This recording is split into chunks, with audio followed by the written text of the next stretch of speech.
your plant. Over-fertilized. Leaves are dying. Not enough humidity. Soggy soil. Plant murderer. You overwatered your plants. Hi guys, welcome back to Foliage Loft. My name is Liam, and today we're going to talk about some winter care tips for your houseplants. So I hope you guys enjoyed that silly little introduction. If you guys have any nightmares about your plants and how to take care of them, I'm here to help you out. So as most of you might know, winter is a pretty hard time for plants in general. I'm just going to show you guys 3 of the plants that I have that I'm struggling with this winter. I'll tell you what went wrong and what I'm doing to fix it. So the first plant I'm going to talk about this week is this little philodendron rush. So you can probably see this guy's looking pretty sad.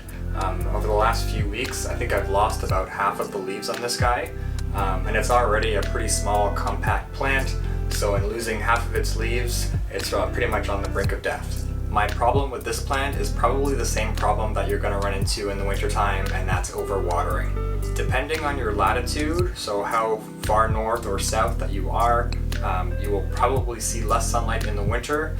The further away from the equator, the worse this problem will get. And because there's less energy available for the plant to convert into food, your plants will probably either slow down growing or even stop growing altogether. And if your plants do stop growing, we call this dormancy. And during this dormant phase, the plant will need a lot less water.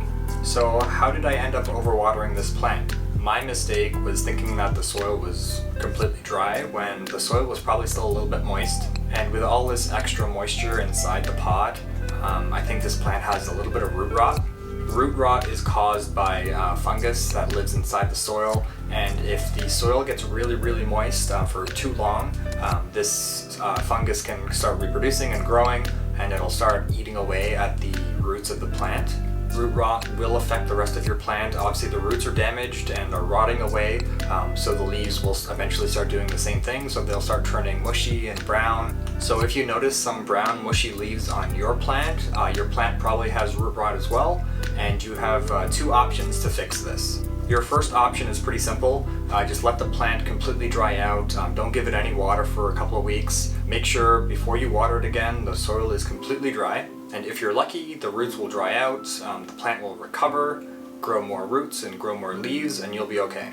If you think the root rot is pretty bad and you're losing a lot of leaves, you're going to have to remove the plant from the pot, wash away all the soil from the roots, and you'll be able to see the roots. If the roots are brown and black and they look rotten, obviously they're not healthy, they're not going to get better, so you're going to have to trim those roots away. And when you do cut away some of those unhealthy roots, you're going to want to make sure you use some sterilized scissors. So put some alcohol on your scissors before you start to cut. And just try to leave any roots that you can see that might be white or yellow. That signifies some healthy roots. So you want to leave those and just cut away the roots that are brown or black or discolored. So when you do repot your plant, definitely make sure you use a well-draining soil mix. If the mix is too heavy, it's going to hold on to too much water and you might end up in the same position in a few weeks or a few months down the road. And as your plant is recovering, just make sure you don't give it any fertilizer in its weakened state. You want to wait until the plant has kind of rebounded and is looking healthy before you fertilize it again. The next plant I'm going to talk about is the Ficus tineke, also known as the river tree. So you might think that this plant actually doesn't look too bad, but I did recently lose about half of the leaves on this plant, and it's actually the opposite problem from my last plant. So this one I actually underwatered. So you probably won't run into this problem quite as much in the winter. It's probably more of a summer problem, and I think my problem here is that the soil that came with this plant just wasn't very good. It seemed really compacted, very hard. And whenever I tried to water this plant, the water would just kind of seep right through the cracks in the soil or in between the soil and the pot and just run straight out of the bottom. It felt like the soil wasn't really holding on to the water. So one day I came home from work and I noticed like half of the leaves were just on the table right in front of the plant. It just kind of dropped off by themselves. So when I picked up the plant in the pot, it felt super light. So I knew it was really dry. I decided to try to bottom water it instead.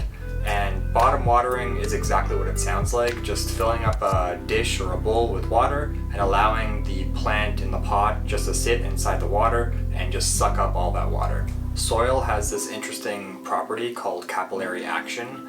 So basically it just means that water can travel through the soil against the force of gravity. So bottom watering is a great way to counter any kind of hard or compacted soil, or let's say you have a plant where the crown, the top of the plant is just super dense with leaves, and you don't want to get the leaves wet with water. Bottom watering is another great option for that as well. And since I bottom watered this Ficus taniki, it hasn't dropped any more leaves, seems a little bit healthier. I think now my Ficus taniki is on the road to recovery, so I'm probably just going to keep on bottom watering it until the spring comes, and then I can repot this into some new soil, some fresh soil. That's going to be a lot better for the plant.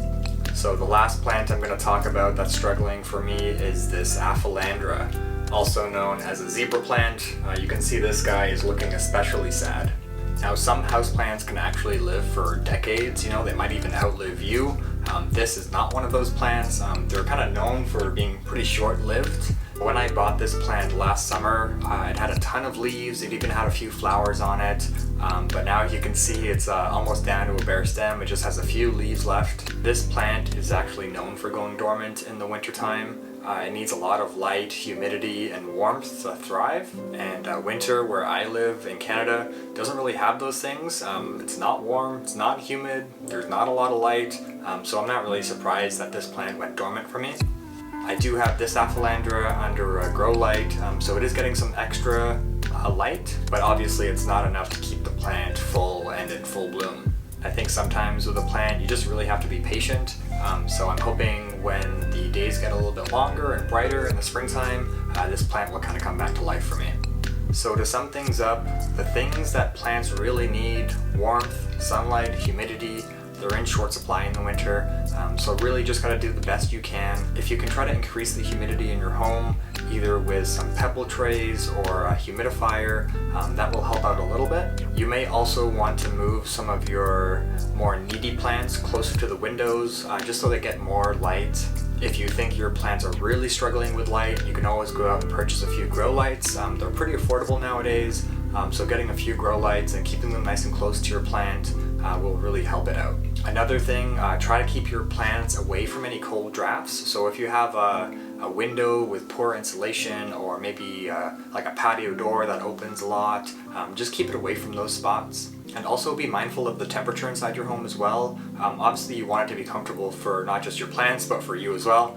So you probably want to keep your temperature at minimum 19 to 20 degrees Celsius.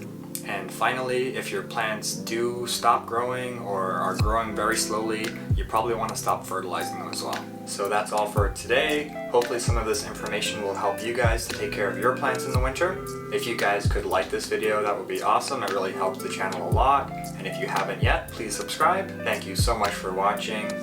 See ya.